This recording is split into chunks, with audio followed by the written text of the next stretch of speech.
ඉංග්‍රීසි ක්ලාස් එකකට යන්නේ නැතුව ඉංග්‍රීසි ඉගෙන ගන්න මේ වාක්‍ය විෂය හොඳටම ඇති. ඒ නිසා මේක ඉවරනකම් බලන්න. මම Priyankara chat box YouTube channel එකේ උමේෂ් Priyankara. When should I come? මම කවදද එන්න ඕන? එහෙම නැත්නම් අපිට ආයෙත් අහන්න පුළුවන් කීයටද මම එන්න ඕන කියන එක අහනවා නේද අපි? කීයටද මම එන්න ඕන? කවදද මම එන්න ඕන කියන ඒ අර්ථ දෙකටම ගන්න පුළුවන්. When should I come? When should I come? කවදද මම එන්න ඕන? කීයටද මම එන්න ඕන කියලා අහන්න කරන්න පුළුවන්. පහට පස්සේ සැලරි එක කොහොමද ගන්න හම්බ වෙන්නේ නැහැ කියලා හිතන්න. එයා පහට කලින් ආවේ නැත්තම් එයාට ගන්න බැරි වෙයි සැලරි එක. එහෙම නැත්නම් පඩිය ගන්න බැරි වෙයි කියලා කියනවනේ. අපි ඒ වගේ කියන අවස්ථා තියෙනවනේ. If he doesn't come before 5. If he doesn't come before 5. පහට කලින් එයා ආවේ නැත්තම් he will be unable to take the salary. He will be unable to take the salary. එයාට සැලරි එක ගන්න බැරි වෙයි. එයාට සැලරි එක එහෙම නැත්නම් පඩිය ගන්න බැරි වෙයි. එයා බොස් එක්ක බැංකුවට ගිහිල්ලා.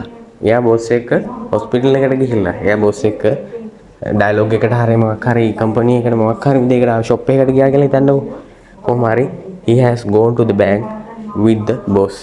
එයා බොස් එක්ක බැංකුවට ගිහිල්ලා. එයා බොස් එක්ක බැංකුවට ගිහිල්ලා. The driver didn't come to take the salary. The driver didn't come to take the salary. Driver salary එක එහෙම නැත්නම් පඩිය ගන්න ආවේ නැහැ. මොනවාම හරි ප්‍රශ්නයක් වෙන්නේ නැති සමහරට කාත් එක හරි කොහේ හරි ගිහිල්ලා වෙන්න ඇති. පඩිය ගන්න ආවේ නැහැ. How much did you give him? How much did you give him? ඔයා එයාට කීයක් දුන්නද? ඔයා එයාට කීයක් දුන්නද? අපිට ඕක වෙනස් කරලා කියන්න පුළුවන්. How much did he give her? How much did he give her? එයා කීයක් නම් ඇයට දුන්නද? එයා කීයක් නම් ඇයට දුන්නද? ගාණ තමයි මෙතන කීයක් දුන්නද කියලා අහන්නේ. මම ඔහුට සල්ලි දීලා තියෙනවා. මම ඔහුට සල්ලි දීලා තියෙනවා. සමහරට මොනවාම හරි හේතු නිසා දුන්න වෙන්න පුළුවන් නේ. මම ඔහුට සල්ලි දීලා තියෙනවා. I have given him the money. I have given him the money. I have given him the money. මම ඔහුට සල්ලි දීලා තියෙනවා. එතකොට අපි කියන්නේ කොහොමද? අපි එයා ඔහුට සල්ලි දීලා දෙනවා. අපි ඔහුට සල්ලි දෙනවා. අපි යාට සල්ලි දීලා දෙනවා කියලා කියන්නේ කොහොමද? We have given him the money. We have given him the money. ගෙදරදී ගහක් කපන්න ඕන වෙනකොට මොකක් හරි ගහක් මොනවාම හරි ගහ වහලට බරක් හරි එහෙම වෙන්න පුළුවන්. ඒ වගේ හේතුවක් නිසා ගහ කපන්න ඕනි කියන්නකෝ. එතකොට ගහ කපන්න පොරවක් තියෙන්න ඕනේ. Give him an axe to cut this tree. Give him an axe to cut this tree. මේ ගහ කපන්න එයාට පොරව දෙන්න. මේ ගහ කපන්න එයාට පොරව දෙන්න කියන එක තමයි මෙතන කියන්නේ. Give him an axe. An axe කියන්නේ පොරවක් to cut this tree. මේ ගහ කපන්න. I won't be at home then. I won't be at home then. මම ඒ වෙලාව වෙනකොට නම් ගෙදර ඉන්න එකක් නැහැ. ගෙදර ඉන්න එකක් නැහැ කියන එක තමයි කියන්නේ. I won't be at home then. මම ඒ වෙලාව වෙනකොට ගෙදර ඉන්න එකක් නැහැ. වැඩට ගියාන් පස්සේ ඔයා කොහොමද ගෙදර රැඳෙන්නේ නැහැ නේ. ඉතින් ඒ වෙලාවේ කවුරු හරි ආවන් පස්සේ කොහොමත් ඔයාට කියලා දෙනවා මම ඒ වෙලාව වෙනම් ගෙදර ඉන්න එකක් නැහැ. I won't be at home then.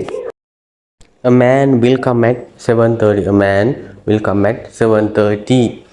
මිනිසෙක් 7:30ට ඒවි. මිනිසෙක් 7:30ට ඒවි. මාව හම්බෙන්න කියලා මිනිසෙක් ඒවි 7:30ට. අර ඒ විදිහට අපි කියනවනේ. එතකොට අපි ඕක කියන්න ඕන වෙනවා ඔයාට 8ට ඒවි. A man will come at 8. A man will come at 8. ඒ විදිහට වෙලාව වෙනස් කරලා කියන්න පුළුවන්. එයා ඔයාට ඒ ගැන කියලා නැද්ද? එයා ඔයාට ඒ ගැන කියලා නැද්ද කියලා අපි කතාවට අහන වෙලාවල් තියෙනවනේ. එයා ඔයාට ඒ ගැන කියලා නැද්ද? මට නම් කිව්වා. එයා ඔයාට ඒ ගැන කියලා නැද්ද? Hasn't he told you about that? Hasn't he told you about that? මිනිසුන්ට ණය ගත්ත ණය ගෙවා ගන්න බැරි වුණාම කරන්නේ ගොඩක් වෙලාවට ඉඩම් කඩම් විකුණන එක තමයි. ඉතින් මෙතනත් වෙලා තියෙන එහෙම තමයි. Your father is going to pawn කියලා කියන්නේ උකස් කරනවා කියන එක. Pawn the land කියලා කියන්නේ ඉඩම to pay the debt කියලා කියන්නේ ණය. ණය පියවන්න. එතකොට ඔයාගේ තාත්තා ඉඩම උකස් කරන්න යන්නේ ණය පියවන්න. Your father is going to pawn the land to pay the debt. Tell him to come and meet me on Wednesday. Tell him to come and meet me on Wednesday කියලා කියන්නේ මොකද්ද? එයාට කියන්න බදාදා ඇවිල්ලා මාව හම්බ වෙන්න කියලා. Wednesday කියන්නේ බදාදානේ. බදාදාට ඇවිල්ලා එයාට කියන්න මාව හම්බ වෙන්න කියලා. ඒ වගේ කියන අවස්ථා තියෙනවනේ අපි ওই වාක්‍ය නිරන්තරයෙන් වගේ කියන දේවල් ජොබ් මේ කියාවක ප්‍රධානියෙක් වගේ වුණා නම් ඉන්ටර්විව් එකකට කෙනෙක්ට කතා කරන්න ඕන නම් තමන් ඉන්න දවසක් බලලා එයාට ගෙන්න කියන්නේ. ඒක නිසා මෙතන කියන්නේ tell him to come and meet me on Wednesday. එයාට කියන්න බදාදාට ඇවිල්ලා මාව හම්බ වෙන්න කියලා. Isn't your father at home? Isn't your father at home? ඔයාගේ තාත්තා ගෙදර නැද්ද? ඔයාගේ තාත්තා ගෙදර නැද්ද? ඔයාගේ තාත්තා ගෙදර නැද්ද? එහෙම අහනවනේ අපි. Isn't your father at home? එතකොට අපි අම්මා ගෙදර නැද්ද කියලා අහන්නේ කොහොමද? Isn't your mother at home? අක්කා isn't your sister at home? Isn't your sister at home? ඔයාගේ අක්කා ගෙදර නැද්ද? ඒ වගේ තමයි. Isn't your father at home? ඔයාගේ තාත්තා ගෙදර නැද්ද? Then let's play. Then let's play. එහෙනම් අපි සෙල්ලම් කරමු. එහෙනම් අපි සෙල්ලම් කරමු කියලා කියන්නේ ඒ වගේම කියනවනේ එහෙනම් අපි කමු. Then let's eat කියලා කියනවා. Then let's eat. එහෙනම් අපි දුවමු.